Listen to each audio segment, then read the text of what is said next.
That's what.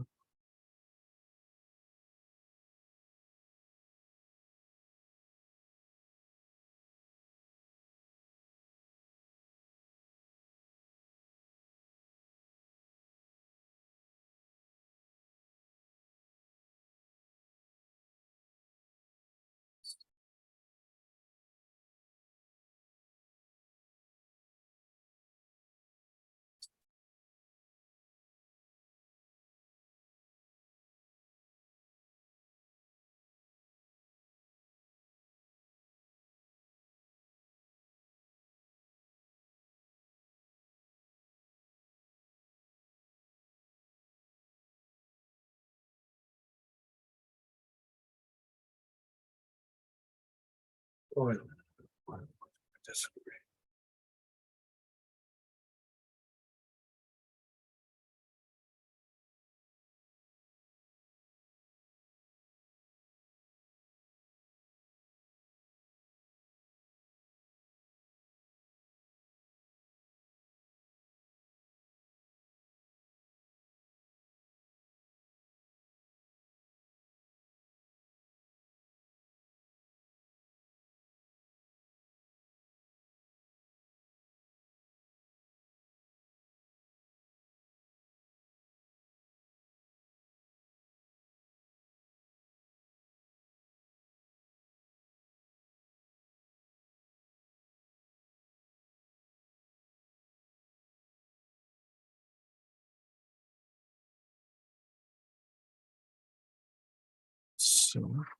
So short-sighted.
Shalom. Shalom, Mark. How are you? Thank God. And you? Okay, finally made it on time. I've been missing the weeks. It's always something else. Yeah. Well, it's called life. Yeah. Hello, Janet. Welcome. Thank you. My sister Suzanne raves about your class, so that's why I decided to Yeah. sign up. I'm here from Boston. Ah, so we're bitter cold, but we shouldn't say anything in your presence. What's bitter cold for Houston? 52, 53. Yeah, it's about 20 degrees lower here. Yeah, we had to pull out our sweaters. We're not happy. Yikes. Put the shorts away and put on the jeans. That's right. It's funny. My brother got married in Houston years ago. It was November 8th. So not much different. I remember coming to town to do the wedding and walking to shul on Shabbos and ripping my clothes off because it was so hot and disgusting. That was November also. Wow. Well, welcome from Boston.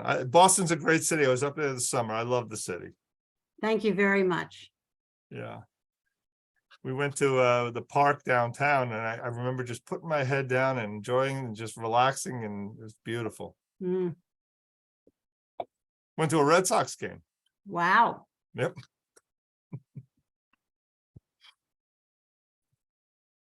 All right, we'll give people a few more minutes. It's kind of I was a little worried because they're playing games with our computer, and when 3 or 4 minutes in advance, I didn't see anybody. I'm looking going, oh no, it's not gonna work. But the good news is you're here. All right. There we go. Understand you're all getting new computers, No, but they're also taking us from the new system. right, from the server to the sky. Yeah. Yep. Lou, you're not in the car.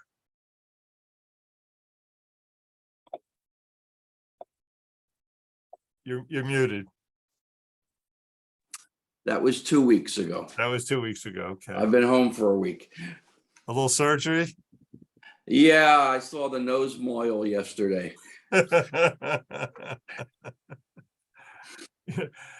Okay. Well, did he at least give you a little wine beforehand? No, it was 8 o'clock in the morning, too early for wine.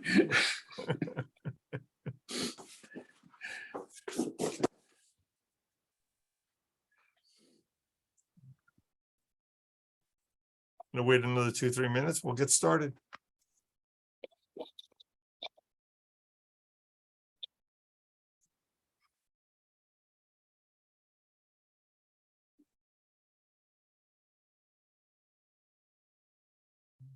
Sandy?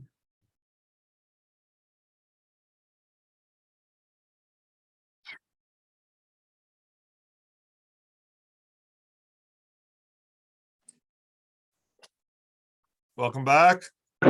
Boker Tov, or Boker Tov. barely. Yes.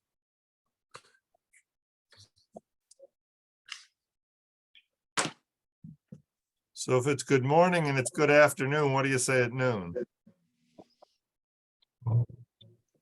Tov. Oh, just Tov. All right, my friends. Good to see everybody back. Cantor, I just want to tell you, I have to leave for another meeting in a half an hour, so Not a problem. please don't be offended when I I disappear. will not be. And again, it's on YouTube following, so that if you want to, you can watch it there. But we're just glad you're here. All right, let Marcia come in and we'll get going.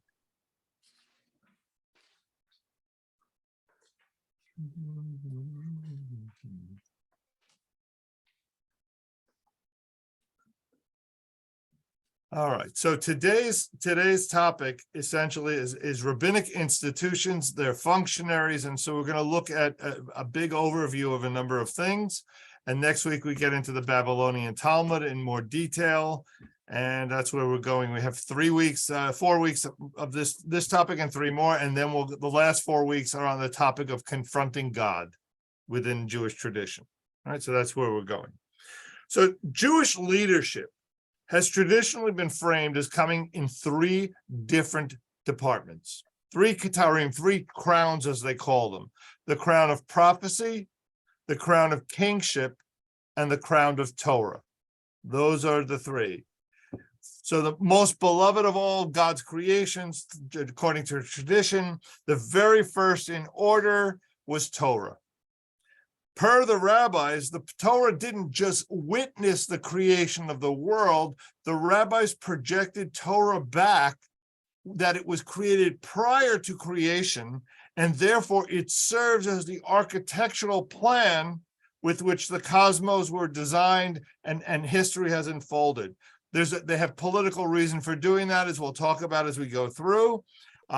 It in a sense reflects the fact that there's divine purpose in all of creation. That is the intent. So that's a very brief overview on Torah. Like Torah, both kahuna, kohen is the word we call the priest. The word kahuna, anytime you have an u in a word, it's usually a passive version. Kahuna is the status of a priesthood.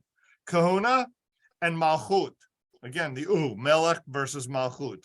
okay, is kingship, priesthood, kingship. All of these trace their ways back to some kind of compact between God and Israel. So, for example, the crown of kahuna, of priesthood, was formalized with Pinchas in the book of Numbers. And there it says, and I think you have this if you have the handout, but I'll read it. It shall be for him and his descendants a pact of priesthood for all time, because he took impassioned action for his God, thus making expiation for the Israelites.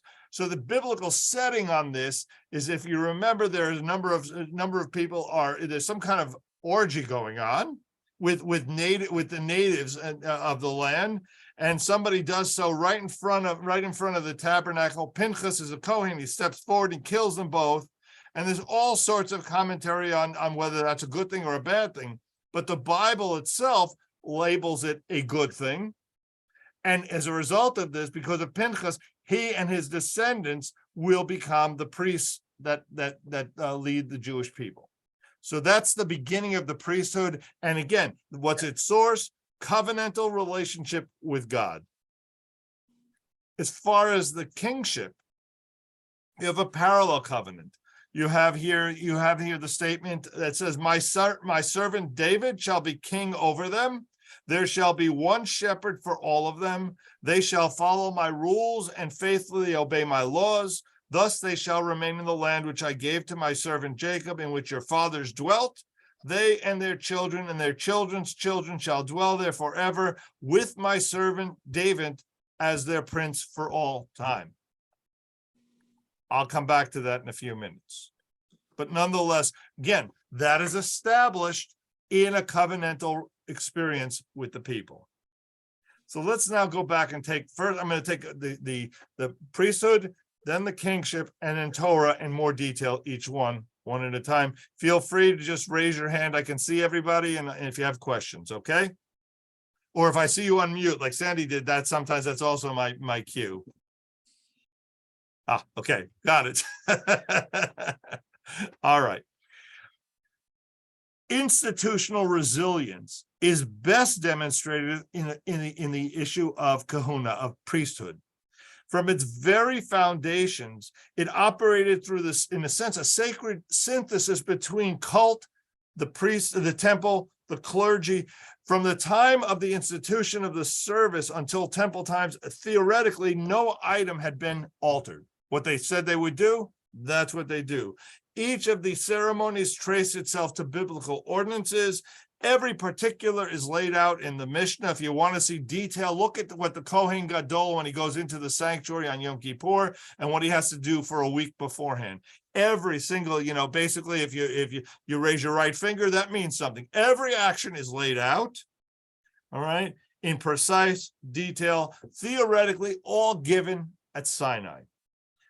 The importance of the consistency of that ritual is so much so that it's reflected by the understanding that any occasional interruption would be an omen of upcoming calamity.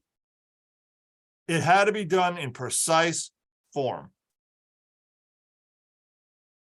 Now, much like Torah, according to rabbinic legend, we're talking about Midrash here, the establishment of the temple in Jerusalem had been part of God's first designs, even before the world. And the world itself was incomplete and deficient and provisional until the temple was built. So, as a matter of fact, it wasn't just built by rabbinic legend. According to the legend, Solomon had not, in fact, built the shrine with which his name is associated, but rather it had been built in heaven. And what Solomon did was enable its descent to earth, an already existing structure that descended upon earth. The earth becomes complete at that moment, and it provides physical evidence of God's protective residence within Israel's midst. So you see, the rabbis are projecting back, and they're saying that all that they've created is God's initial design. For the priests to participate, one, you had to be male. we're not talking about 21st century. You had to be male. And two, it was dependent on your patrimony. So in order to be part of the priesthood, you had to have the right lineage. You had to trace yourself back to the Davidic world and the Aaron world. And without that, you could never be a priest. And with it, no matter what you did, you remained a priest. You could not give it up. It wasn't an option. It was all a caste system. And at the top of that stood the high priest, and only he had the sanctity, as we sort of recreate on Yom Kippur, to enter the Holy of Holies one day a year. He spent a week preparing for it, as I described for you in terms of the Mishnah lays it out step by step by step. And when he would go in there, no one else was allowed in. And so they would tie a rope around him. God forbid he died, they could pull him out. Obviously, they're communicating to you the specialness of this moment. That's the intent. Now, obviously, someone had to go in there and clean up. So someone else was in there in advance after the ceremony. All right. So the fact that no one else could go in, that means on a ritual level. But so the janitors, quote unquote, were going in and cleaning up. Okay. In terms of the high priest, once appointed, he then had as well a number of purity restrictions upon him. So any to do with mourning, all the priests can't do certain kinds of things. They don't go to, if you're a Kohen, theoretically, you don't step on a cemetery unless it's one of your 7 relatives that's close to you. And I knew a rabbi who was a Kohen, and they had a sound system. He would stand outside of the cemetery and had a sound system where at graveside you could hear him, but he would never step onto the cemetery itself because he was a Kohen. Also, who one could marry was also very limited. The Talmud goes further and it describes that the competition for this office of high priesthood among the priests was intense, often fierce and unseemly. All right, and so but it was really a process. Think of it in a sense like the Pope. A group of people get together, go in a room, and we all wait for the white smoke. And I'm sure inside that room, not everybody's not making nice. Right? There's a lot of competition going on for the role.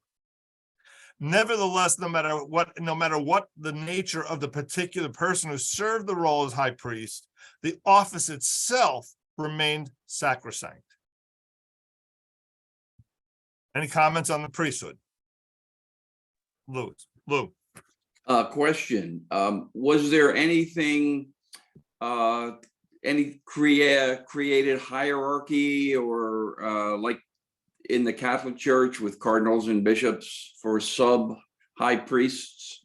So I have to imagine the answer is yes, because they were human beings. Whether or not it was designed that way by the Mishnah or I don't believe it was within law, but I have to imagine, because human beings tend to do that there was some system in place.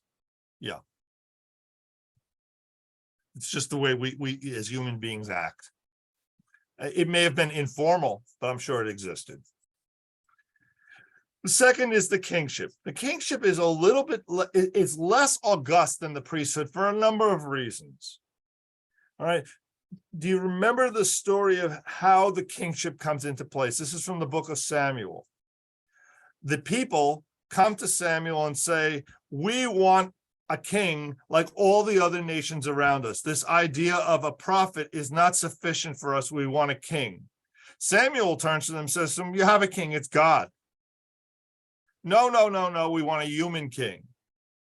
And so ultimately, Samuel turns to God and God says, if that's what they want, I'm going to give it to them. But here, and he lays out, here are the consequences for having a king. You need to know in advance, he's going to take your sons and daughters into, there's going to be taxation. There's going to be all sorts of problems that come with being a king. God lays it out. The people say, we get it, we want it. God agrees to it. Samuel appoints Saul as the first king, but it's all in a sense an accommodation. It wasn't part of the preordained design. Yes, sir. In Deuteronomy, it talks about a future king. Right. All right. So Deuteronomy is in all likelihood written by Josiah. in a later time in which kingship is already in place. That's my guess. Again, I'm speaking as a historian, not as a theologian. But Deuteronomy is a fifth book that seems to be found much later. It's written in the language that's consistent with the books that follow it, Joshua, Judges, Samuel, and Kings. The language is different in the first four books, and it seems to be a book that they describe was found by Josiah. So yes, my instinct is yes, that's correct. Now the problem with this is it also tells us that there'll be a king that sits on the seat of the throne for all time. What's the problem? There hasn't been. All right. What happened over time? What they did as a result, and this is rabbinic, and it's prophetic and divinic, and rabbinic both. They basically said, yes, there will be a king, but we're in a period in which there's not. When will the king sit? Well, think about how did they ordain a king? They do the same thing in England today. They use oil, they anoint the king. The anointing is called Mashiach. Messiah is anybody who's been anointed. That's what it means to be Messiah, is anointed. So at some point, there'll be an anointed king who will return to the role of leadership of the Jewish people. So that's how they dealt with the fact that here we have this promise of somebody eternally on the throne, and we don't actually have somebody eternally on the throne. They reinterpreted it. Make sense? All right. But the key fact here is the kingship, and unlike the priesthood and Torah, was in a sense an accommodation to the people's needs. It wasn't a preordained concept. The third one, as I mentioned, is Torah. And through the rabbinic lens, Torah is found through the court system, through the Batei Din, through the Bat Dins, okay? Vast portions of the Jerusalem and the Babylonian Talmud are devoted to what they purport to be the actual reconstructions of the deliberations that the people had. It was the works of the scholars getting together and arguing, as would happen in a court. And the supreme among all of this was the Sanhedrin. So the Sanhedrin is sort of your Supreme Court of the time. And it's said to have been established in the wilderness of the Sinai with divine command, and Moses appoints 70 elders. So how many people are you going to have in the courts? You're going to Sanhedrin, you're going to have 70. Not an accident. They went looking for biblical precedent. All right. And they were appointed. Someone had to be making certain kinds of decisions. And I'll give you an example. If you know how the Jewish calendar is constructed, it's based on the moon. The moon revolves around the earth 12 times in 354 days. That means there's approximately 12 and a third months in every year. If you were to just go by 12 months a year, 12 lunar revolutions, over time, all the holidays would move. You'd end up with Passover in the fall, Rosh Hashanah and Yom Kippur. That's what happens with Ramadan, because they got rid of any kind of changing of the calendar. What Judaism has done is every 19 years approximately, we add 7 months. And so our calendar is constructed on a 19-year cycle, so that Rosh Hashanah on the English calendar will move, but only so much, because every third year we add a month and then it moves back earlier. Right. So somebody had to be determining which are those years. Because if you're not in agreement, everybody's living a different life. So that was a role of Sanhedrin. The second kind of role is they would issue takanot. A takana is essentially a law for which there is no biblical real basis for it, but it's a survival technique. And I'll give you an example. In the 10th century, I think it's the 10th century, Sajid Gaon issued a law, a takana, saying you can only have one wife. You will find no source for that in Torah. Why did he issue this? Because Christians were basically saying to us, how can you be loyal to a God? You can't even be loyal to one wife. And so it was an attack on Judaism, and Judaism responded by saying, we're changing the laws. Now, I want to say to you in advance, although there was no law to it, the rabbis of the Talmud really only had one wife. And it was already a practice per se, but it wasn't necessarily legally determined. Okay. All right, so someone has to be in charge. That was the role. How does Torah get lived? Through the legal system. That's the point. So you have essentially the priesthood, the kingship, and then the expression of Torah through the rabbinic system. All right, comments, thoughts, questions before I go to the next topic. Janet, you look like you're perturbed. Not perturbed, just thinking. Okay, fair enough. All right, so I now want to go back a little bit on history. Let's talk about you have two communities at this point. You have the Jews in Palestine and you have the Jews in Babylonia. So I'm going to start with Palestine. What's going on there? This is post-temple times.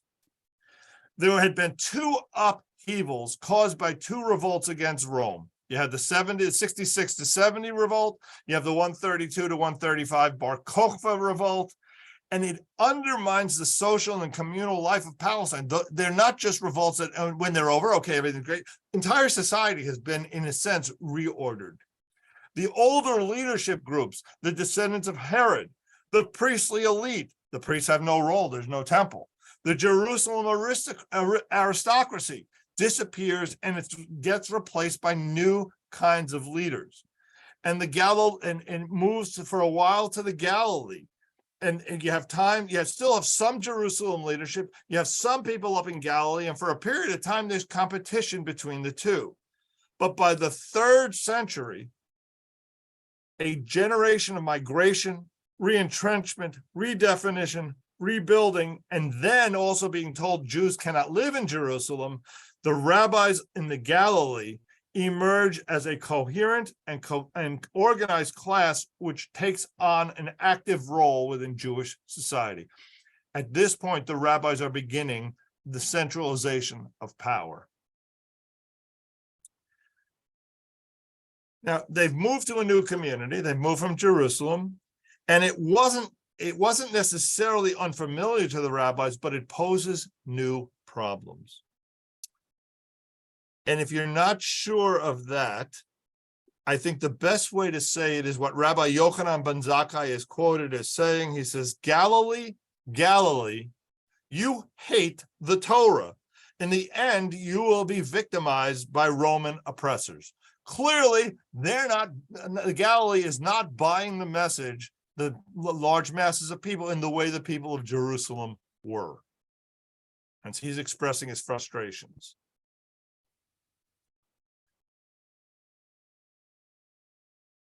There's a move to urbanization, and they have ultimately more interaction with the people and the rabbis instead of being isolated, and that leads to additional friction.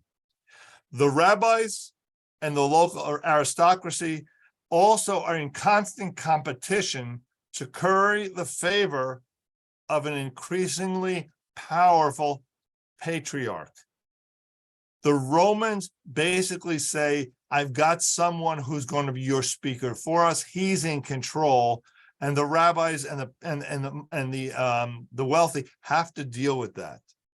All right, so let me now give you a little bit of status and how this plays. The reality of it is, it all has to be agreed to by the patriarch, or they've got a problem. And the patriarch is a Jew, by the way. Judah Hanasi is the first of the patriarchs.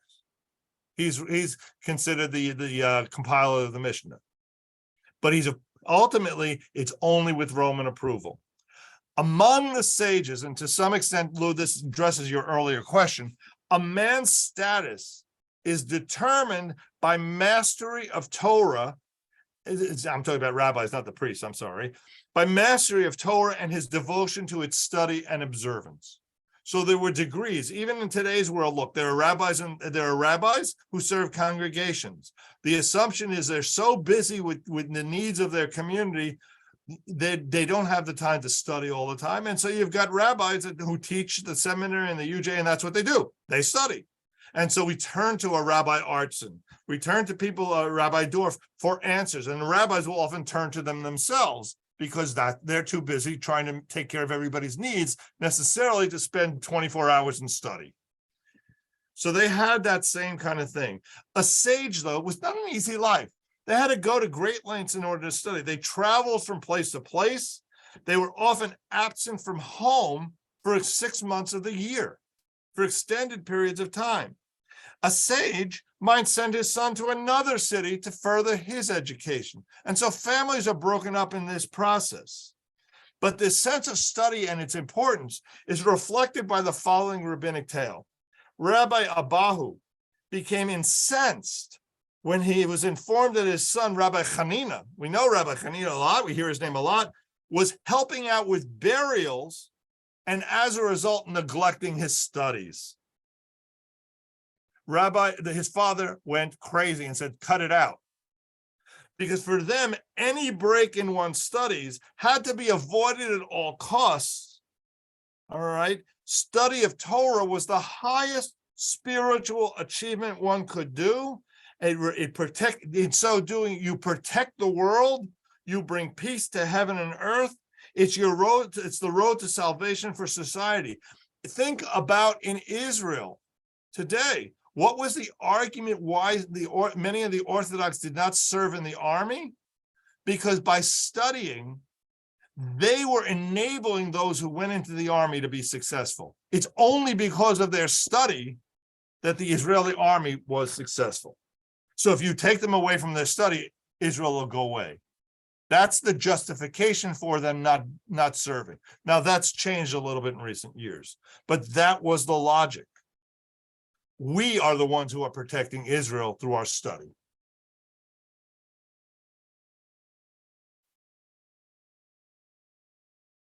The sages on occasion do speak about a sense of egalitarianism, not in terms of men and women, but in terms of the priests and the people.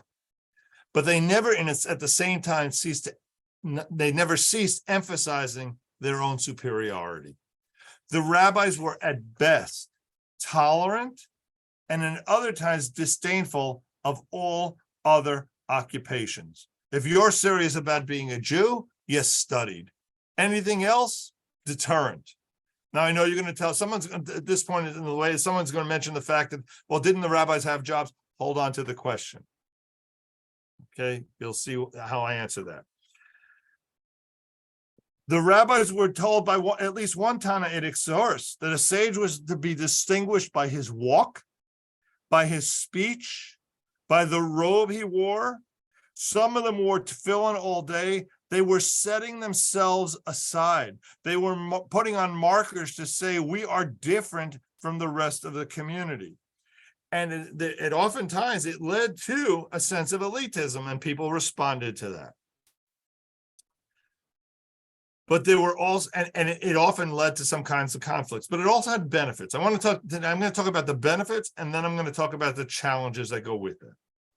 First of all, because they were in this group of elite, they were extended certain benefits. And this is why they didn't necessarily have to work quite as hard as everybody else. Number one, if you're in this group, you pay no taxes. Right? So right off the bat, you got extra dollars in your pocket. All right. Secondly, they saw it as the obligation of the community to support those engaged in study. Rabbi Yochanan made it explicit, declaring that townspeople are commanded to do the work of the sages. Right? People are solicited for contributions. So, and then it's labeled as a religious donation. To me, it sounds an awful lot like the evangelist on television. In Babylonia, sages expected special consideration in court proceedings. First of all, if they had an issue, they expected to be put on the docket first. There's no waiting if you're in this group. And to accept the testimony in unusual circumstances. So special exceptions of accepting of kinds of testimony. Some merchants, there's the limited resources are not unlimited. And so some merchants reserved certain items for the sages so that they could sell them. So they had better access to the materials. And then when they did work, they were allowed to sell their merchandise first. Think of Costco. I think they have some kind of different standards where you get, if you have one kind of membership, you get in at 10 o'clock. If you have a different kind of membership, you get in at 9 o'clock in the morning. Well, if you can start selling your wares earlier and you're not going to pay taxes, so therefore you can you sell it cheaper. And 3, you have better access to materials. There's an economic advantage at play here. Clearly. So those were the benefits. And therefore they didn't have to work as hard. Therefore they could spend their time studying. Now, it came with certain kinds of expectations because they lived in a world in which they didn't live alone. They're surrounded in Babylonia by other cultures. So let me now begin to lay out for you, what were the difficulties? So not only were they perceived as scholars, but as holy men as well. And that they emphasize that themselves through asceticism, by fasting, by vows of abstinence and the like. But they also, because all of the holy men in the communities around them were seen as miracle workers, they also began to be perceived as miracle workers who could resurrect the dead, cause someone to die, or to induce rain. Some people turned to them for healing or advice on personal matters. Sages were addressed in times of drought, and fasts were proclaimed by the sages. Rains would fall, and credit would be given to the sage, and woe to the sage who could not produce the desired effect. The rabbis were believed to be able to cast an evil eye, to consort with the dead, to interpret signs and omens of the stars and also of the animal world. He was expected to be clairvoyant. If he issued a blessing, blessings would be given. If he issued a curse, there'd be consequences. Through his learning, through his genealogy, through his piety, the sage could preserve the safety of the city itself. I'm going to come back to the issue of magic in a few minutes, because this is obviously, yes, Lou. Was this among both the Jews and the Gentiles in Babylonia, or? Well, yeah, so the Gentiles had their own leaders, and they were holy men who were theoretically doing all of this. All right, so let me sort of address it right now. The reality is, what's the problem then? The people are looking and saying, if their holy men can do this, why can't ours? And why would I buy what you have to sell? And so the rabbis would put in, although now they've got all the benefits, with it comes some real consequences here. They better be able to produce on some level, right? All right, I want to talk about the patriarch's power in Israel as it rises. This really happens throughout the Talmudic times. As I mentioned to you, Rabbi Judah Hanasi, Rabbi Judah the Prince, was the first to be given this power by the Roman government. His political stature, you combine that with his spiritual leadership, his rabbinic stature, gives him a dominant role in the Jewish community. And his successors enjoyed a similar prestige, both in the eyes of the Jewish world and the non-Jewish world, because the power in the non-Jewish world is being extended through the Roman government. The patriarchs also tried to justify their rise to power with a lineage connection to David. Now, whether or not that's true, I can't tell you, but they claimed that for themselves. And by the 3rd century, it was the most prestigious office in Jewish society, and that's during Rabbi Judah Hanasi's time. There are a number of Roman writers who declared that when Caesar gave him this power, it's in no way different from the power that he would grant to kings of some of the subdivisions of Rome. They essentially were the rulers. What he said would be. He was responsible for the taxation of the people to make sure Rome got their due. It was because of him that the rabbis were accorded any kind of role in society. He had the authority basically to destroy the rabbinic positions. Okay, in return, in return for the power that he gave the rabbis, initially the rabbis went along and were willing to cooperate. That he needed them, they needed him. That's in Israel. In Babylonia, there was a parallel, but let me give you a little bit of a background here. 3 forces shaped Babylonian Jewry. First was the fact that they were under Parthian rule, not Roman rule. Okay, they had the power to, and as a result, they had much more control of their own lives, but at the same time, there was a parallel to the patriarch. They called it an exilarch. We would call it Reish Galuta, the head of the Galut. So in Palestine, the role is called a patriarch. In Babylonia, it's called an exilarch. But essentially, I'm sure they're not exactly parallel, but they are parallel in the big picture. Why do they do this? Because why does the Parthian government do this? They recognize that what they want, what any group wanted, what Rome wanted, was stability. Go do your thing. Just don't cause us trouble. And they'll appoint someone whose job it is to keep trouble away. So they have the support of the Parthian government for this position. Further, the other reason they welcomed the Jews and wanted them involved is that the Jews were traders and merchants. They were involved in those fields and they were able to travel far and wide. Right? They could cross borders that Christians, later time, particularly Christians and Muslims, but they were already in a field in which they crossed borders. They could cross into Roman society where much of the rest of the Parthian community could not. And so it was a source of dollars and exchange and trade. We also know, because Rome treated the Jews much worse, that there were many Jews in Rome who supported the Parthians, and they wanted their support as well in this battle against Rome. And so there was a benefit to the Parthians to keep the Jews quiet and happy.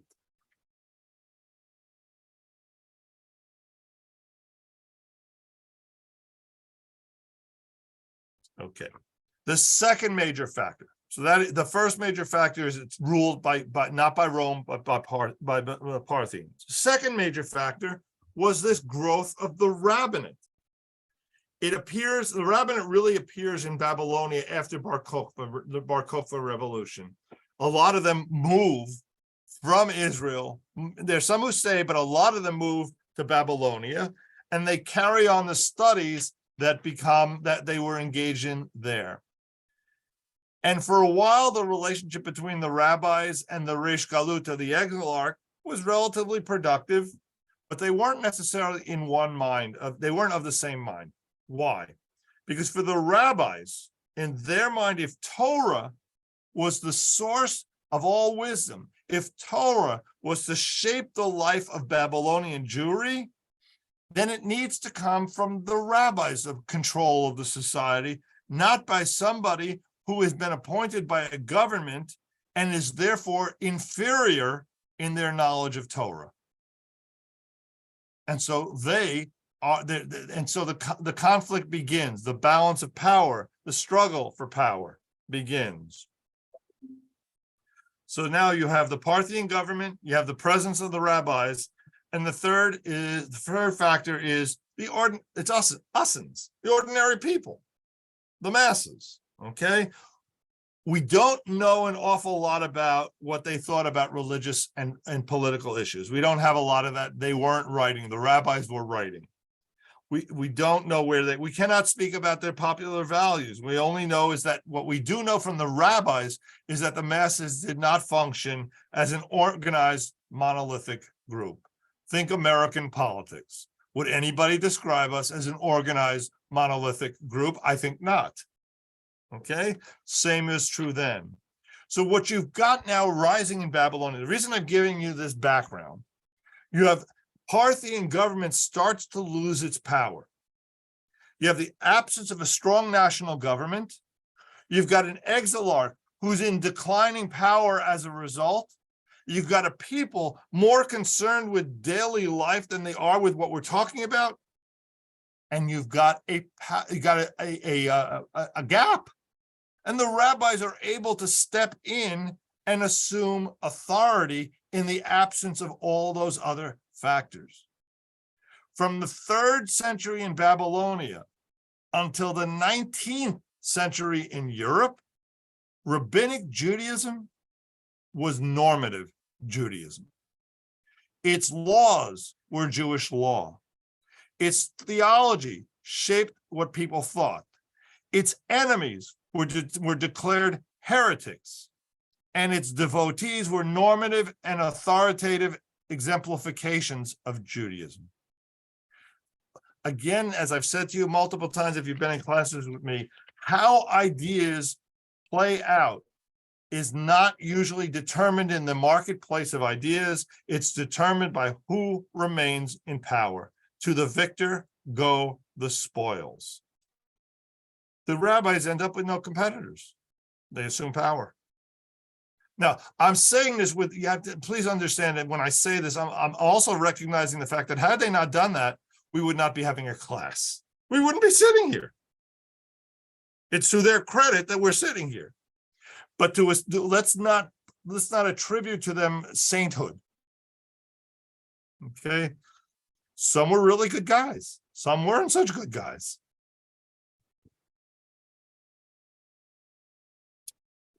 So, comments, thoughts on that to this point? Okay, seeing none. Okay. The rabbi presented himself and was widely believed to be, as I described, a holy man. His charisma and his learning enabled his status. They weren't necessarily wizards or sorcerers, because we talked about that earlier. At the same time, it was their wisdom of Torah that gave them this ability to interpret natural phenomena. And that's how the people understood it, and to consort with heavenly beings. They had a magic book.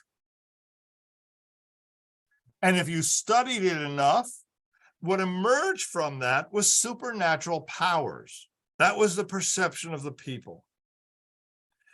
Even to the point that Samuel remarks of Rav Judah, he says, this man is not born of women. Sound familiar? Ever hear somebody like that? Right. So they began to be expected to be magicians. Among the people, among the powers ascribed to the rabbis was the ability to control heat and fire. And so when a fire did not spread to Rav Huna's neighborhood, but in all around it, the people assumed it was because of him. He controlled it. He could control where fire would spread. Right? He can issue an effective curse. So there's a tale told of a woman in Rav Huna's vicinity who lost a son, and she wept excessively. He cursed her, and because he said to her, stop, you're mourning excessively. And he said to her, if you don't, you will die, your other children will die. And she and her children died. Now, whether or not you like the story, the message underlying the story is that the rabbi has this ability.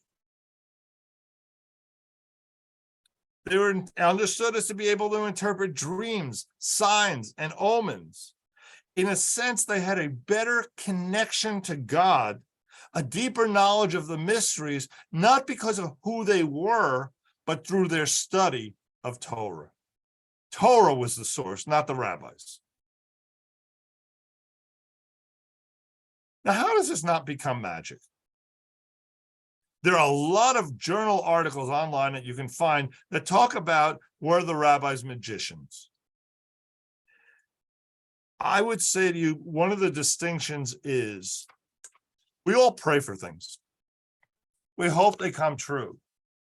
That's normal. None of us believes if I pray for it, it has to happen. If that's your belief, you've turned God into a cosmic vending machine. Put in a prayer and get a prize. That's magic. Magic, by definition, has to work. Prayer can work, and at times the answer is no. And we don't know why. We don't know, we tend to say, well, it's God's ultimate wisdom because we don't understand it. But it doesn't have to work, or it would be magic, not rabbinics or prayer. That's a key difference.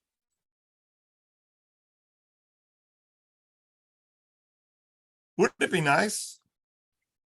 Put in a prayer. I'd like $1 million on my desk tomorrow morning when I come to work. Sandy, would you get to work on that?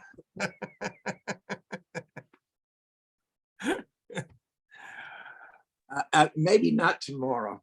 Maybe not tomorrow. The other expression I had heard was celestial bellboy. Oh, I like that. Yeah, there you go. So the celestial bellboy produces the cosmic vending machine. I like this. This is good. This works out very well. But the imagery is good. It's good because that's exactly how the people perceived it. Because in the surrounding cultures, they believed that that's what was going on. And if they can do it, why can't my rabbi do it? If the priest next door can make it happen, I want my rabbi to be doing it too. I want those same benefits. Otherwise, why would I remain in this community? Is it possible that through the Torah learning, they're actually learning psychology? Yeah, without question. Yeah, without question. And There's a that's lot of psychology that you see that we can gain from Talmud and Torah for sure. Yeah. Did you have something specific?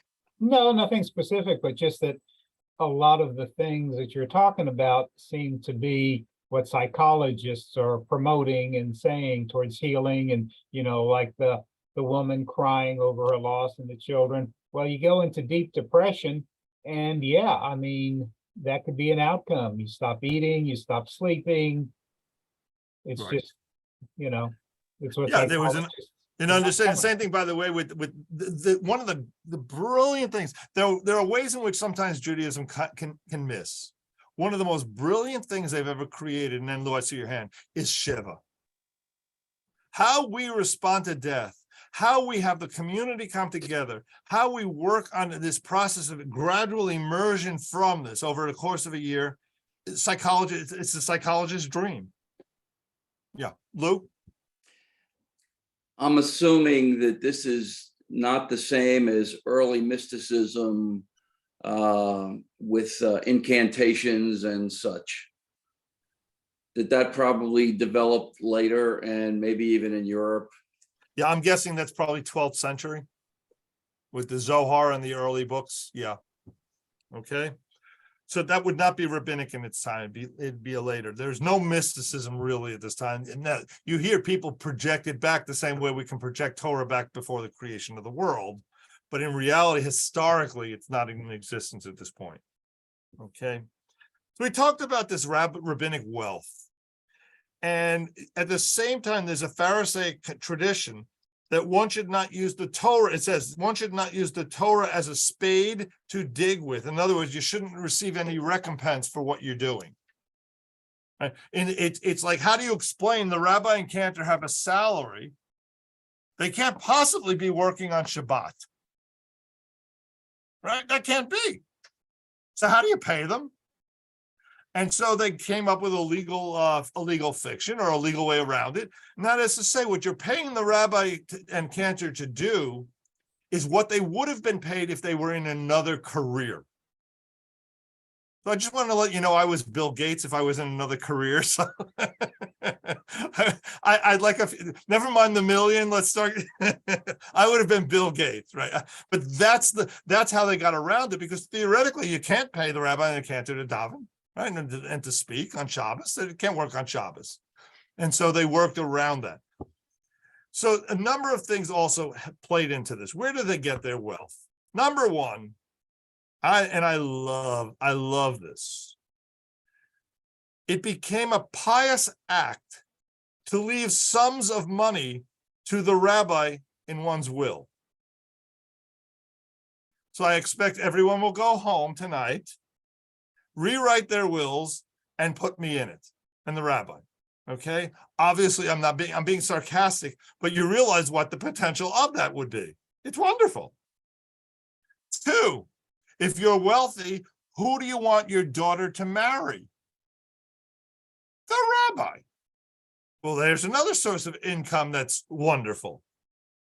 I mentioned to you earlier, there were special market privileges, which made it possible for them to be profitable. I mentioned before, no taxes. And fifth is the sages were mostly engaged in commerce, not agriculture, and it's commerce that made more money in general. So they've got the best jobs, they've got the best market conditions, they've got no taxes, and they've got people leaving their money in wills and marrying their rich daughters off to them. It's no wonder they had leisure time to study. Makes sense.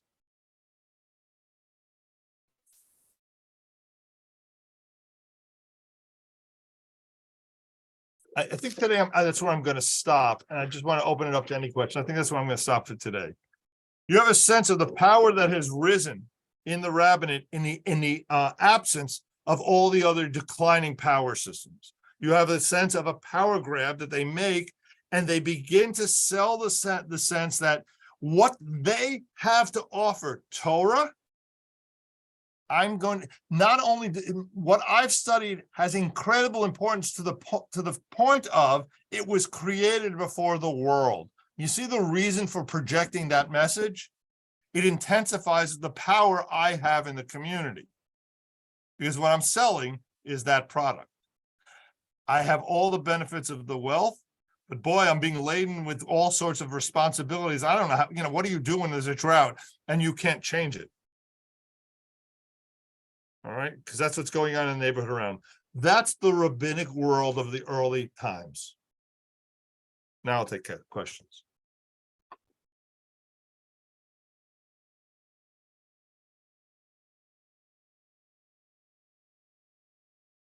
Can't hear you. You're on mute. Sandy, you're on mute. Okay. In some communities where the rabbis viewed by the non-Jewish world as like the XLR, in the sense of we're going to go to the rabbi and we don't want to deal with everyone. We need one person who can deal with the Jewish community. Well, that may have been in local areas. I'm sure they didn't go to the Exarch. The Exarch was probably above the average person. Well, I mean, back when there was no XLR anymore, there was no longer anymore. the Babylonia. Yeah. They may have, and you have to again realize there's really no absolute process for conversion. So that may have been one of the ways in which they just sort of bought into the people. Mhm. So yeah, they may have been there. So they may have turned to them. I can tell you we have people come into the synagogue here sometimes that are not Jewish and want the Jewish wisdom on something. So yeah, I can imagine it would be.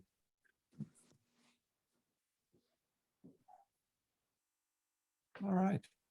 Seeing no other questions, as I've said before, Talmud says, up, Bill, bring it. Also, taking in consideration, the rabbi is learned, he can read, he can interpret, and the mass people back then probably are pretty illiterate. Or maybe I'm Well, they wrong. may have been literate to some degree. They probably had, but it was basic knowledge. It's sort of like, many of our congregants, for example, can read Hebrew. And they come in and they're able to pray in the service. That doesn't mean they really know text. Right. All right. There are two different levels of being able to read. When Eliezer is davening, I know he knows exactly what he's saying. He understands the laws that are going on around him. That's probably not true of the majority of the congregation. So there are tiers in a sense of knowledge. Right.